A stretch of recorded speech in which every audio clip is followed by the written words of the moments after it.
ರೀ ಏನಮ್ಮ? ನಿಮ್ ಪರ್ಸಿಂದ ಇದ್ದು ದುಡ್ಡು ಸಿಕ್ತು. Thank you. ಜೊತೆಗೆ ಲಿಪ್ಸ್ಟಿಕ್ ಸಿಕ್ತು. ಇದಾ? Thank you.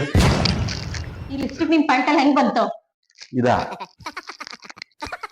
ಈಗ ಹೇಳ್ತಿರೋ ಇಲ್ಲ, ಅದು ನಿಮ್ ಪ್ಯಾಂಟಲ್ಲಿ ಹೆಂಗ್ ಬಂತು? ನಾಟಕ ಎಲ್ಲ ಮಾಡ್ಬೇಡಿ, ಸುಮ್ಮನೆ ಹೇಳ್ರಿ.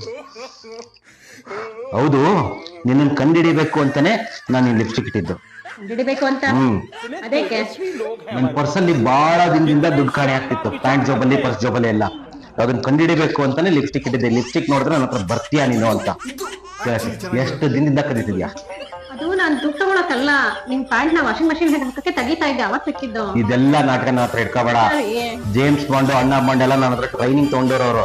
ಏನ್ ಅನ್ಕೊಂಡಿದ್ಯಾ ನೀನ್ ನನಗೆ? ಈ ತರ ಕದಿಯೋದೆಲ್ಲ ನನ್ನ ಹತ್ರ ಇಟ್ಕೋಬೇಡ. ಹೋಗ್ ಚಾ ಮಾಡ್ಕೊಂಡ್ ಹೋಗ್. ಆಯ್ತು ರೀ, ಸರಿ. ಕೇಳಿಲ್ಲ ಬಾಯ್ಲೆ, ಹಂಗೆ ಬೋಂಡ ಮಾಡ್ಕೊಂಡ್ ಹೋಗ್, ಚಾ ಜೊತೆಗೆ ಮುಚ್ಚಿಗೆ ಮಾಡ ಹೋಗ್. ಸರಿ, ಆಯ್ತು. ಅದ್ಭುತವಾದ ಭಾರತವೇ ಸಾಕ್ಷಿಯಾಗಿದೆ. ಹಲೋ, ನಿನ್ನೆ ನಿಮಗೆ ಮೀಟ್ ಮಾಡಕ್ ಬಂದಿದ್ನಲ್ಲ, ಪ್ಯಾಂಟ್ ಜಾಬಲ್ಲಿ ಲಿಪ್ಸ್ಟಿಕ್ ಕೊಡ್ಬಿಟ್ಟಿತ್ತು. ಯಾವಾಗ ತಂದ್ಕೊಡ್ಲಿ? ನಾಳೆ ಸಂಜೆ.